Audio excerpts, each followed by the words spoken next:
Hello. Hello. Welcome to another episode of Our Coffee Talk. I'm Edmund. I'm the counselor at Our Counselling and Speech Therapy. Hi, I'm Cheryl. I'm the speech and language therapist at Our Counselling and Speech Therapy. Cheryl, last episode we talked about bullying. Mm. What is the opposite of bullying? Good question. I think making friends, right? Yes. So this episode we're going to talk a little bit about making friends for young children, right? The Yes. process, how is it like, and what are the struggles and difficulty that they face? So Edmund, when we talk about making friends, do you recall how do you make friends last time when you were a kid? Wow. I remember it comes quite naturally. We were just playing at the playground or playing some games, and then you just get to know that person, you know? Yeah. So it sounds quite natural in a way for you, right? So, but I guess it might not be that natural for all kids because there are definitely kids whereby we see them by themselves, wandering around, not knowing what to do, right? So in that case, what do you think they might need? What kind of support? As a counselor, I definitely met some of these students when I was in the school previously. I think they do lack certain social skills. For example, maybe they do not know how to initiate conversation with people. Yes. They do not know how to start conversation. Yep. Some of them may be not sure how to even ask, hey, can I join you in the game? Can I participate? Can you include me in the games? Right? Yep. So that might be their struggles. What other difficulties do you think that might be?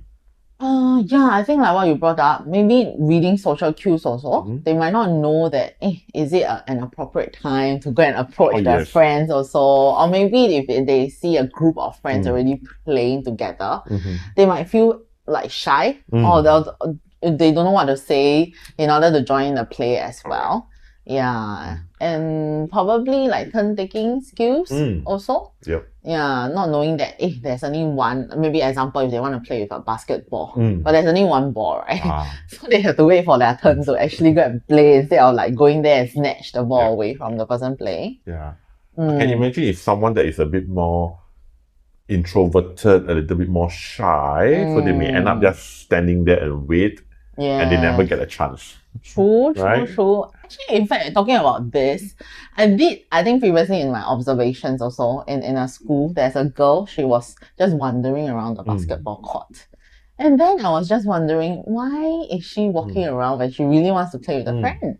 Yeah, so I actually had a short conversation with her. And she mentioned, oh, I'm scared they don't want me to join in. So is it considered like a fear of rejection? Possible, right? Fear of rejection. They might also even afraid to initiate conversation with people, right? They do not know how, or that's a possible reason, I guess. Yeah. But I also do see the other extreme where someone that is very loud, that always want to win, and they're also not making friends because people don't like it, right? Like imagine playing with someone that always want to win or lost temper and throw a tantrum when they lose. I can also imagine this type of children may also have difficulties making friends because people just don't like it, right? Yeah. Yeah, in a way, it's like we all want to play like amicably together rather than one person who always want to win all the time because that can be quite annoying also, right? Yeah. As an adult, it's annoying. I think for young children, it's even more annoying. And at the end of the day, they just want to have fun, right? Yeah. Yeah, true. So in that case, for children with all these difficulties, right? What kind of support do you think, or rather, where can they get support from also? I think first of all, we as parents, as teachers, as adults, we need to know that to some children, not all, to some children, social skills is not natural for some of them. Or their environment is not conducive for them to pick up some of these important social skills. Definitely. Yeah. And with that in mind, then sometimes we need to explicitly teach them how to make friends, what to say, how to say, and also, like you mentioned, like how do you read a body's cues? How do you know someone is angry? How do you know someone is not interested? Yes. All right. How do you know when it's appropriate to us to play together, when it's not appropriate to us to play together? So I think sometimes explicitly teaching them is very important. Yeah. Yeah, that's true. I think it's beyond just having that script and knowing like, okay, when I want to play with a friend, I have to say, oh, can I join in? That sort of thing, right? Because it's really having to experience it by themselves. So having an adult is really quite a safe process also to guide them through.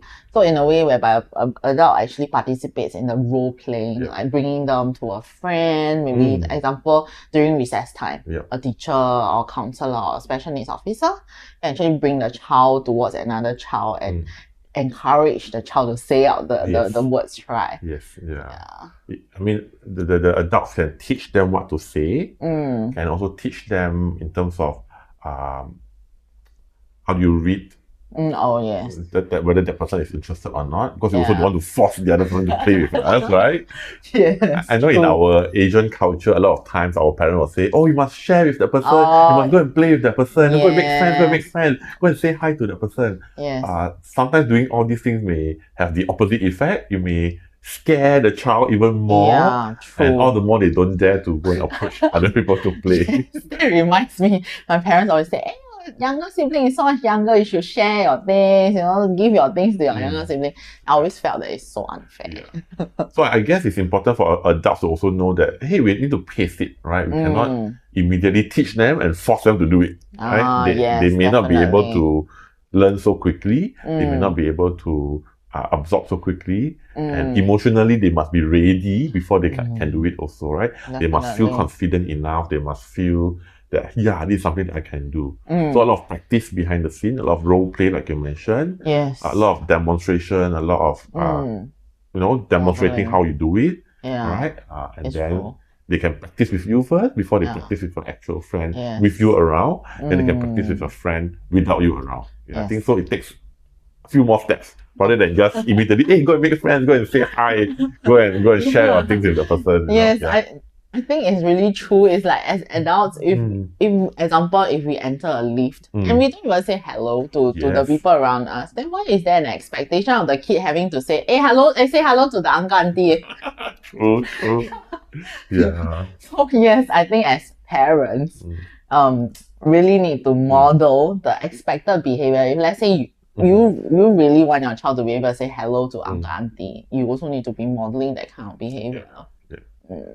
So Cheryl, what do you think are the critical social skills that a children would need? Like the critical one. I mean, we can list hundreds of them, but which one or two that you think is a must or the foundation that must have these first before you learn other things? Okay. I guess from the speech and language viewpoint, right? Definitely having the right words also.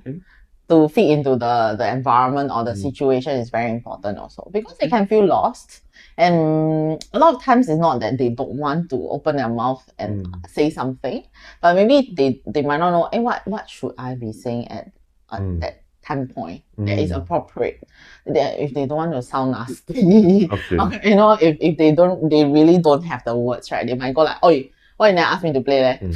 That sort of thing, right?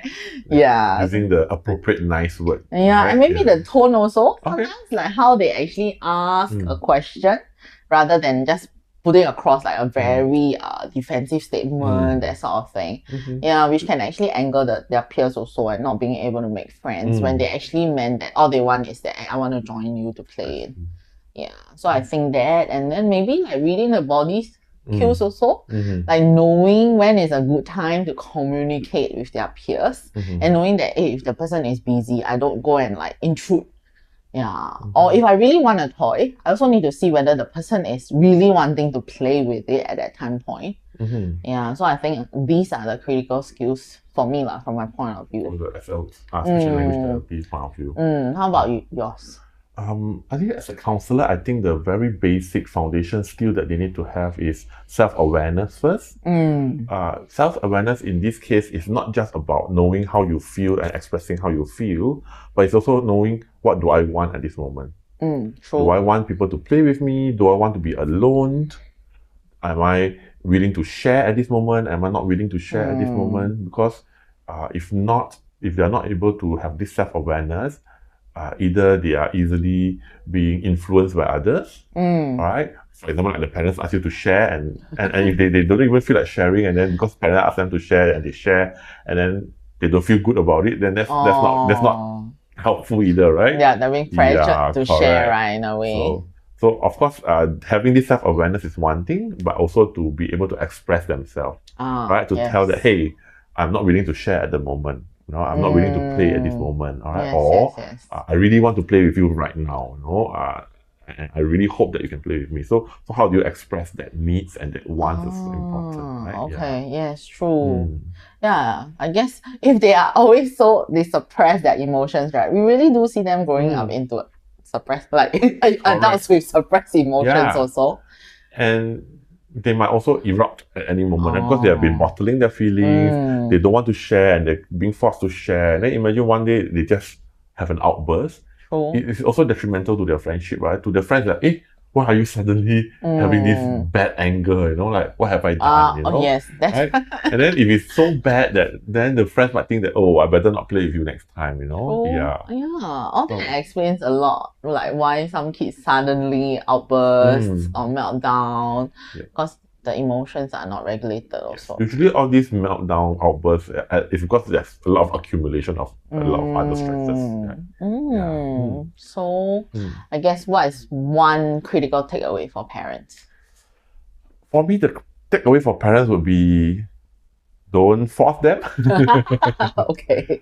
But at the same time, we need to explicitly teach them what to do also. Okay. Right? Yeah. Guide them along the way. Yeah. Yes. I think for me also, it'd be like modeling as well. A lot of modeling actually. Like in terms of how you want to say certain things or how you want to bring your message across. You cannot expect that your child can just learn it like overnight.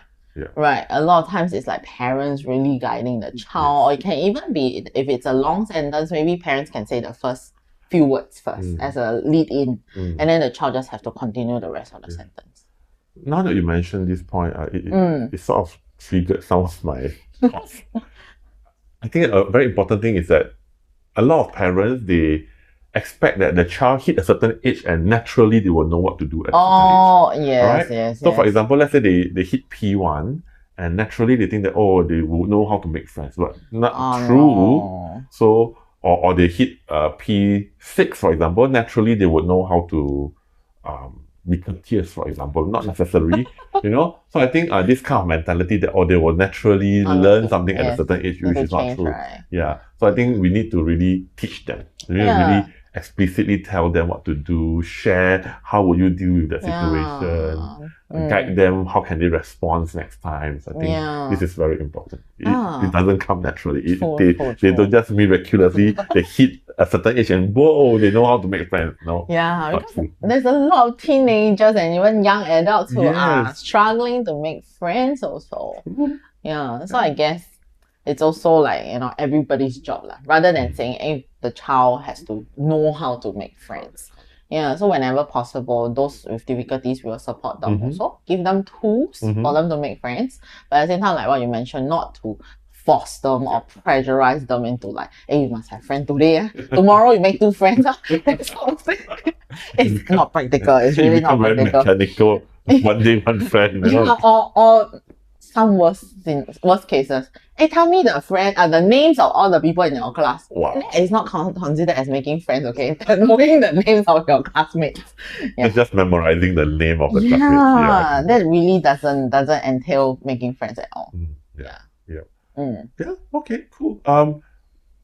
Where can parents get help if they need to? Where? Our counselling and speech therapy. But of course, we also say that, we are definitely here whenever you need help. But of course, in order to know what the child is going through in school also, it's best to, of course, talk to the teachers. Maybe your child might need some counselling support or special needs officer support in school as well. Yeah, if not, we are definitely here for consult as well. All right. Okay, thank you for paying attention. That's our episode of Our Coffee Talk. See you next time. Bye. Bye.